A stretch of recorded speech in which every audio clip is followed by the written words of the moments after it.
প্রশাসনিক দক্ষতা আসিফ নজরুলের এমনিতেই নাই। এটা আসিফ নজরুলকে আমরা গত 7-8 দিন ধরে সেই খুনিদেরকে ক্যান্টনমেন্টের ভেতরে ঢুকিয়ে তাদেরকে জামায় আপ্যায়ন করা হচ্ছে। আসিফ নজরুল আপনি পদত্যাগ না করা পর্যন্ত, আপনাকে ধার ধাক্কা দিয়ে সরকার থেকে না বের করে দেওয়া পর্যন্ত এই প্রচেষ্টা অব্যাহত থাকবে। ডক্টর আসিফ নজরুলের মন্ত্রণালয় ঘেরাও করবে গিয়েছে, খেলাটা জমিয়ে ফেলেছেন এই মুহূর্তে সাংবাদিক ইলিয়াস হোসেন। আসিফ নজরুল নিখোঁজ, এর কারণ কি? বা আসসালামু আলাইকুম সম্মানিত প্রিয় দর্শক, এবার আর কিন্তু রক্ষা নেই উপদেষ্টা আসিফ নজরুলের। হ্যাঁ দর্শক, আপনারা সকলেই জানেন যে সম্প্রতি কিন্তু ডক্টর আসিফ নজরুলের বেশ কিছু গোপন ভিডিও ফাঁস করেছেন সাংবাদিক ইলিয়াস হোসাইন, যার ফলে কিন্তু সারা দেশের সমালোচনা ঝড় বইছে ডক্টর আসিফ নজরুলকে নিয়ে। তবে কি আসলেই তিনি ভারতের রয়ের এজেন্ট? হ্যাঁ দর্শক, সেটারই বিস্তারিত কিন্তু আজকে আপনাদের একেবারে প্রমাণ সহ দেখাবো আমরা। তাই অনুরোধ করবো ভিডিওটি না টেনে একেবারে সম্পূর্ণ দেখবেন, তবে আপনি বিষয়টি ভালো করে বুঝতে পারবেন। তবে চলুন দর্শক, আর দেরি না করে এবার আমরা ভিডিওর মূল আলোচনায় চলে যাই। আমার মনে হয়েছে যে মানে গাধার পশ্চাৎ দেশে শ্বশুরি দিলে যে অবস্থা হয়, আসিফ নজরুল সেই গতিতে হাঁটছেন। আজকে কিছুক্ষণ আগে আমি 2টা টেলিভিশনে দেখলাম একই রকমের ছবি দিয়ে তারা নিউজটা করেছে। হঠাৎ করে দেখলাম একটা ছবি ভাইরাল হয়েছে, সেটা হচ্ছে আসিফ নজরুলের যেই শাশুড়ি, আসিফ নজরুলের শাশুড়ির নাম আপনারা জানেন, শাবন হুমায়ুন আহমেদের কি বলবো স্ত্রী বলি, যাই হোক। হুমায়ুন আহমেদের স্ত্রী হচ্ছে এখন আসিফ নজরুলের শাশুড়ি কাম বান্ধবী। তো এই শাশুড়ি কাম বান্ধবীর একটা পোস্ট ভাইরাল হয়েছে। তিনি সেটা পোস্টটা বোধহয় 2020-21 এরকম, মানে এই উপদেশটা হওয়ার আগের ঘটনা। সেখানে আসিফ নজরুলের একটা পোস্ট করেছিলেন। সেই পোস্টের ভেতরে গিয়ে এক মেয়েও সে ওই ওদের ক্লাসেরই, ওরা যেই ক্লাস বিলং করে ওই ক্লাসেরই একজন, সে গিয়ে কোন একটা পোস্ট করেছে, আমি চিনি না তাকে, সম্ভবত নায়িকা গায়িকা কিছু একটা হবে। সেটাতে পোস্ট করার কারণে শাওন আবার গিয়ে বলেছে আমার জামাইয়ের দিকে তাকালে চোখ উপড়ে ফেলবে। তো এখন আমি মনে করি আসিফ নজরুলকে নারী ও শিশু বিষয়ক এবং সংস্কৃতি মন্ত্রণালয়ে খুব দ্রুত তাকে ওইখানে পাঠানো হোক বদলি করে। কারণ আইন মন্ত্রণালয়ে আর আইন বিভাগের শিক্ষক এক জিনিস না। এটা পরিচালনা করার মতো সেই প্রশাসনিক দক্ষতা আসিফ নজরুলের এমনিতেই নাই। এটা ঠাট্টা বা আমাদের অভিযোগ, আমাদের কথা শুনে নাই এই জন্য না, এমনিতেই নাই। এখানে কোন একজনকে হইতে হবে যার কিনা আইন পেশায় সে হইতে পারে সে বিচারক, হইতে পারে ব্যারিস্টার, হইতে পারে ওই ধরনের কোন একজন কেউ, তারা আইন মন্ত্রণালয়ের দায়িত্ব নিবে। আসিফ নজরুল আইন মন্ত্রণালয় চালানোর মতো এই যোগ্যতা নাই। এবং আসিফ নজরুল এখন যেটা করছে, বিভিন্নভাবে যেটা শুনছি, যে তিনি কোন একটা টেলিভিশন চ্যানেল থেকে যদি নাকি কোন একজন পুরুষ ফোন করে যে স্যার আপনার একটা বক্তব্য দরকার, উনি রেসপন্স খুব আস্তে আস্তে করেন। কোন নারী যদি করেন খুব দ্রুত উনি ইন্টারভিউ দেন। আর নারীদেরকে ছাড়া ওনাকে এখন পাওয়া যায় না, এরকম টেলিভিশন মালিক, তারপরে টেলিভিশনের বিভিন্ন জনের কাছে কথা বলে শোনা যাচ্ছে। এখন মূল কথায় আসি যে আসিফ নজরুলকে আমরা গত 7-8 দিন ধরে এই মাহমুদুর রহমান ভাই দেশে যাবে এটা মোটামুটি ঘোষণা দিয়েই যাওয়া হয়েছে। এরকম না যে মাহমুদুর রহমান ভাই খুব গোপনে দেশে ঢুকেছেন। তারপরেও সরকারের পক্ষ থেকে কেন কোনো ধরনের ব্যবস্থা নেওয়া হয়নি? যা উনি যে আসছেন ওনার ব্যাপারে তো সব তথ্য জানে, সরকারের কাছে আছে যে ওনার নামে কয়টা মামলা আছে, কি কোনো ব্যবস্থা নেওয়া হয়নি। এখন ওনারা একটা ন্যারেটিভ তৈরি করার চেষ্টা করছেন, সেটা হচ্ছে আসিফ নজরুল এই কি বলে মাহমুদুর রহমানের বিরুদ্ধে যে মামলা ছিল সেই মামলায় 7 বছরের কারাদণ্ড, এই মামলার যে ধারা সেই ধারা অনুযায়ী এইটাতে তাকে জামিন দেওয়া সম্ভব হয় না। গতকালকেও যে কথাটাই বলেছে যে এখন কোনো সাধারণ সরকার নাই দেশে, এদেশে একটা বিপ্লবী সরকার। সেই বিপ্লবী সরকারের যেভাবে সংবিধান ভায়োলেট করে তারা সরকার পরিচালনা করছে, এই মাহমুদুর রহমানের ক্ষেত্রে সেটা করা সম্ভব ছিল। বাংলাদেশের সংবিধানের কোন জায়গায় লেখা আছে যে যারা 19 থেকে 5 তারিখ পর্যন্ত খুনের সাথে জড়িত ছিল সেই খুনিদেরকে ক্যান্টনমেন্টের ভেতরে ঢুকিয়ে তাদেরকে জামায় আপ্যায়ন করা হচ্ছে, 2 জন 5 জন 10 জন 20 জন করে বর্ডার ক্রস করে দেওয়া হচ্ছে? এটা বাংলাদেশের সংবিধানের কোথায় আছে? একজনকে আটক করা হচ্ছে, আমরা দেখছি সোশ্যাল মিডিয়াতে তার ছবি ভাইরাল হয়ে গেল, হঠাৎ করে 2 ঘন্টা পরে শুনছি সে তাকে আটক করা হয় নাই। এটা কিভাবে সম্ভব? সবকিছুই তো অস্বাভাবিক ভাবে চলছে। তাহলে শুধু মাহমুদুর রহমানের ক্ষেত্রেই এত আইন, এত স্বাভাবিক, এত স্বচ্ছতা দেখানোর প্রয়োজন মনে হলো সরকারের, এটা আমাদের কাছে ভালো লাগেনি। এখন আমাদের সোশ্যাল মিডিয়াতে আমরা কথা বলছি আর ধমক টমক দিচ্ছি, এটাতে ওই গাধার পিছনে শ্বশুরি দেওয়ার মতোই মনে করছে যে যা শ্বশুরি দেয় দেখ, এটা চলে যাবে। এই জায়গায় কনক ভাই থাকা যাবে না। আমি আজকে আপনাদের যারাই প্রোগ্রাম দেখছেন তাদের সবার উদ্দেশ্যে বলতে চাই, আমার এখানে অতিথি যারা আছেন তাদেরকে বলতে চাই, আমরা রাজপথে একদম যেগুলো যে অন্যায় অনিয়ম হচ্ছে, সার্জিস আলম এখানে আছেন, হাসনাত আব্দুল্লাহ কালকে ছিলেন, এই প্রশাসনের 2 জন ছাত্রদের প্রতিনিধিও আছেন। যারা বিপ্লব করেছেন তারা জানে যে তারা কেন বিপ্লব করেছেন। এইখানে আলী ইমাম মজুমদারের মতো এইসব চোর বাটপার সারা জীবন সরকারের টাকা পয়সা গিলে উত্তরা গুলশান ধানমন্ডি বিভিন্ন জায়গায় বাড়িঘর করে তারপরে এখন এসে হঠাৎ করে চেয়ারে বসে গেছে, তারা তো জানে না যে এই বিপ্লবটা কিভাবে হয়েছে, কাদের রক্ত গেছে, কিছুই জানে না। তারা তাদের মতো করে আলী ইমাম মজুমদার সব জায়গায় নাক গলাচ্ছে, পুলিশ থেকে শুরু করে সব নিয়োগে তারা নাক গলাচ্ছে। এখন এই লোকগুলো যে এইখানে আছে, এদের ব্যাপারে কথা বলবে, এদেরকে তো ফোর্স করতে হবে। সেই ফোর্স করার জন্য একটা ফোর্স এই দেশে দরকার। এখন সেটার জন্য আমরা মনে করি যে আমাদের একটা প্ল্যাটফর্ম থাকা দরকার। আমি মিনার ভাই, অনুপ সরোয়ার, মাহমুদ ভাইয়ের সাথেও কথা হয়েছে, মুশফিক ফজল আনসারী থেকে শুরু করে আমাদের শফিক রহমান, সবার সাথেই কথা হয়েছে। আমরা যেটা করতে চাচ্ছি যে একটা বৈষম্য বিরোধী গণমাধ্যম পরিষদ তৈরি করব বাংলাদেশে। 5 তারিখ থেকে আজ পর্যন্ত যেই সময়টা, এই সময়টা শুধুই মাত্র আওয়ামী লীগকে কিছুটা প্লেস করে দেওয়ার জন্য একটা কার্যক্রম চলছে, এর বাইরে আর কোনো কিছুই হচ্ছে না।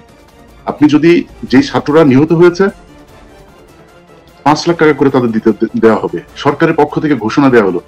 5 লাখ টাকা করে কিসের জন্য? বাংলাদেশে প্রতিদিন রিজার্ভ বাড়ছে। যদি আমি বলেছি, এর আগেও বলেছি যে যদি প্রয়োজন আমাদের কাছে টাকা চান, আমরা ফান্ড কালেক্ট করবো। আমরা প্রতিদিন অন্তত এক একটা দেশ থেকে 10 কোটি 15 কোটি 20 কোটি যা প্রয়োজন হয় আমরা টাকা পাঠাবো। বাংলাদেশের মানুষ রক্ত দিতে শিখেছে, টাকা পয়সা তাদের কাছে কিছুই না। তো আমি যদি নাকি মনে করি যে এই সরকার যে অবস্থার ভিতরে আছে সেই অবস্থায় থেকে তারা আসলে বাংলাদেশের মানুষের জন্য কিছু করতে চায়, তাহলে এই সার্জিস আলমরাই তো সবচাইতে সবার সামনে ছিল। তাদের কথাই যদি শোনা না হয়, তাহলে সরকার শুনছে আসলে কার কথা? আপনি দেখেন মাহমুদুর রহমান আজকে যে অবস্থার ভেতরে, মাহমুদুর রহমানকে নিয়ে কেন কথা হবে না? মাহমুদুর রহমান কেন সর্বোচ্চ সুযোগ সুবিধা পাবে না? মাহমুদুর রহমানকে নিয়ে ত্রিমুখী একটা সমস্যা তৈরি করা হয়েছে। এক হচ্ছে এই যে সাংবাদিকতায় গণমাধ্যমে যারা আছে সেই সাংবাদিকরা তো এতদিন মাহমুদুর রহমানকে দেখতে পারে নাই, এটা একটা সমস্যা। আরেকটা সমস্যা হচ্ছে এখন যারা উপদেষ্টা আছে তাদের ভেতরে অনেকের ধরেন পেটে লাথি পড়বে, কারণ মাহমুদুর রহমান তো এখন সত্য কথা বলবে, যা সত্য সেটা লিখতে যাবেন, অথবা তিনি উপদেষ্টার পদেও যেতে পারেন। এসব নিয়ে তাদের ভেতরে একটা সমস্যা তৈরি হতে পারে। আলী ইমাম মজুমদারদের এই একটা সমস্যা আছে, আর ভারতের সমস্যা তো আছেই। আপনি সব জায়গাগুলোতে যদি এখন দেখেন, এখনো পর্যন্ত কিন্তু এই ভারতই বসে আছে। টেলিভিশনের মালিক সম্পাদক যারা এখন দালালি করছেন, যদি মনে করে থাকেন যে আপনারা এইভাবে টাংনাং করে তারপরে সরকারকে কয়দিন সময় দিবেন, প্রথম আলোর এই গুটিবাজি দিয়া তারপরে দেশ চালায় যাবেন, ফাঁকে ফুঁকে মাঝে মধ্যে জানাজার মধ্যে এসে উপস্থিত হবেন, এই সুযোগ আপনাদেরকে দেওয়া হবে না। সো এত ফাল পাড়ার কিছু নেই। আমরা যা চাই সেটা ন্যায্য জিনিস চাই, জনগণ যেটা চায় সেটা চায়।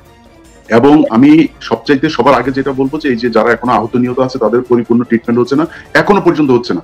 আমি কালকে আমার যে পত্রিকা নতুন করে চালু করছি বাংলা এডিশন, সেখান থেকে আমি একজনকে পঙ্গু হাসপাতালে পাঠিয়েছিলাম। অনেক মানুষ এখনো পর্যন্ত, অনেক মানুষ এই জায়গায় এই ইয়েতে আছে। এই আসিফ নজরুল উনি রাজাকারদের দালালে পরিণত হয়েছেন সম্পূর্ণভাবে, তাই তার সম্পর্কে জানার প্রয়োজন আছে। উইকিপিডিয়াতে আপনারা যদি সহজ করে সার্চ দেন, পৃথিবীর কোন রাজনৈতিক নেতার তার ফ্যামিলি ব্যাকগ্রাউন্ড থাকবে না এটা হয় না। দেখবেন যে সবাই আর্লি লাইফ, এডুকেশন এর উপর সম্পর্ক থাকে, কিন্তু আসিফ নজরুলের বাবার পরিচয়, মার পরিচয় কিচ্ছু জানবেন না। এখন বলতে পারেন হয়তো উল্লেখযোগ্য কিছু নেই, ডাজন্ট ম্যাটার। ভারতের রাষ্ট্রপতি ছিলেন আবুল কালাম, ওনার জন্ম কিন্তু খুব একটা সাধারণ পরিবারে হয়েছে, কিন্তু ওনার সম্পর্কে আমরা জেনেছি। উল্লেখযোগ্য কিছু না থাকলে গর্বিত হওয়ার কিছু থাকবে না তা তো না, কিন্তু যদি লুকোনোর কোনো কিছু থাকে সমস্যাটা সেখানে। আসিফ নজরুলের লুকোনোর কোনো কিছু আছে কিনা? আসিফ নজরুল কখনো স্বাধীনতার পক্ষে শক্তি ছিলেন না। উনি ওই ঘাতক দালালের নিউরো কমিটি এগুলোর সাথে উনি এই যে আদালত, গণ আদালত এগুলোর সাথে উনি যুক্ত হয়েছিলেন, যেমন যুক্ত হয়েছিলেন ওই সময় অনেকের ভিতরে জেরাই খান পান্না স্যার। আসিফ নজরুল ঢুকেছিলেন সুই হয়ে ঢুকে ফাল হয়ে বেরোতে। উনি জাহানার ইমামকে বিট্রে করে সমস্ত নথি রাজাকার পরিবারের আমাদের শিক্ষক এরশাদুল বাড়ির কাছে হ্যান্ড ওভার করে উনি ওনার কাছ থেকে স্কলারশিপ কনফার্ম করে কমনওয়েলথ স্কলারশিপ নিয়ে উনি চলে গিয়েছিলেন লন্ডনে। এ হচ্ছে আসিফ নজরুল। আমরা জানতে চাই যে খন্দকার মুস্তাকের বন্ধু তারাউদ্দিন ঠাকুরের সাথে ওনার পরিবারের কি সম্পর্ক, আমরা জানতে চাই। উই ওয়ান্ট টু নো, জানার দরকার আছে। আসিফ নজরুল কি আমাদেরকে বলবেন? এর আগে আপনাদেরকে যেই তথ্যগুলি দিয়েছি সেই তথ্যগুলি সব চ্যালেঞ্জ করা। আসিফ নজরুল পারলে সেই চ্যালেঞ্জগুলি মিথ্যা বলুক, আমার সাথে উনি কথা বলুক, একদম 100% প্রমাণ করে দেব যা যা বলেছি। আসিফ নজরুল কখনো স্বাধীনতার পক্ষে শক্তি ছিলেন না, উনি গোপনে কাজ করেছেন। 11-11 পরে বিভিন্ন এনজিওর নাম করে উনি কয়েকবার পাকিস্তান ট্রাভেল করেছিলেন। কেন? কি আসিফ ভাই, কেন ডিটেলস বলেন তো, কেন আপনি পাকিস্তান ট্রাভেল করেছিলেন কয়েকবার? সেগুলো জাতি জানতে চায়, বলেন। তো আসিফ নজরুল দেশদ্রোহী না দেশপ্রেমিক, উনি কি রাজাকারের পক্ষে শক্তি নাকি? নিজেকে জিজ্ঞেস করুন। রবীন্দ্রনাথকে উনি হত্যা করতে চান, রবীন্দ্রনাথের কালচার। কারণ কি? কারণ 60 দশকের শেষের দিকে পাকিস্তানিরা তাই করতে চেয়েছিল, উনি তাই করতে যাচ্ছেন এখন। উনি দুদিন পরে আইন করবেন, আরে ভাই দেখতে থাকেন, জাতীয় সঙ্গীত পরিবর্তন আসবে, পতাকায় পরিবর্তন আসবে, দেখতে থাকেন। This is there plan. তারা নিজেদেরকে ইন্টারিম গভর্নমেন্ট মনে করে না, তারা নিজেদেরকে একেবারে সরকার মনে করে, বিভিন্নভাবে তা প্রকাশ পাচ্ছে।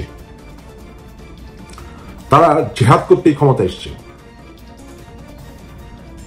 আসিফ ভাই, দেশের আর ক্ষতি করেন না, আমি চাই না আপনাকে আর উন্মোচন করতে। দেশের আর ক্ষতি করেন না। আপনার আত্মীয় স্বজন সবাই স্বাধীনতার বিরোধী ছিল, আপনার বাবাও ছিল, যে কারণে বাবার পরিচয় দিতে লজ্জাবোধ করেন, মার পরিচয় দিতে লজ্জাবোধ করেন।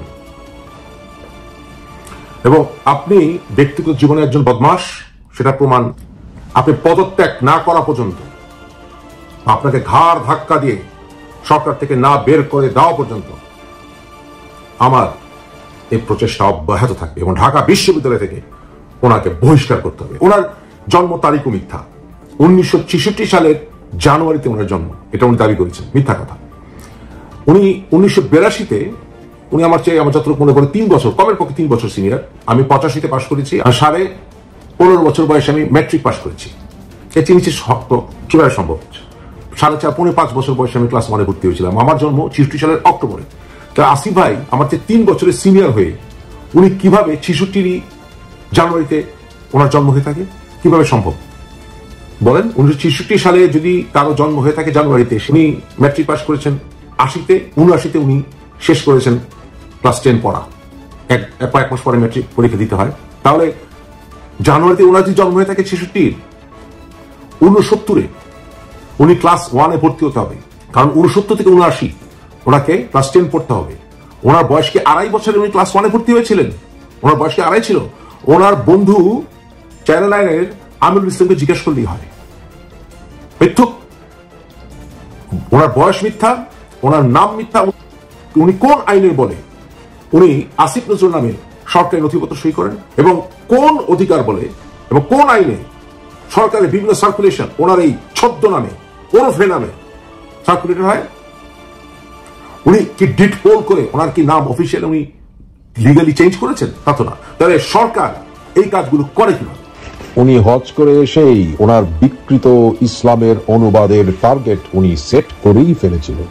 আপাত মস্তক একজন মিথ্যুক, একজন বাজে লোককে সরকারে বসিয়ে রাখা হয়েছে যতক্ষণ পর্যন্ত ওনাকে ঘাড় ধাক্কা দিয়ে এই মন্ত্রণালয় থেকে বের করে না দেওয়া হবে। আমি আরো প্রচার করে যাব ওনার বিরুদ্ধে।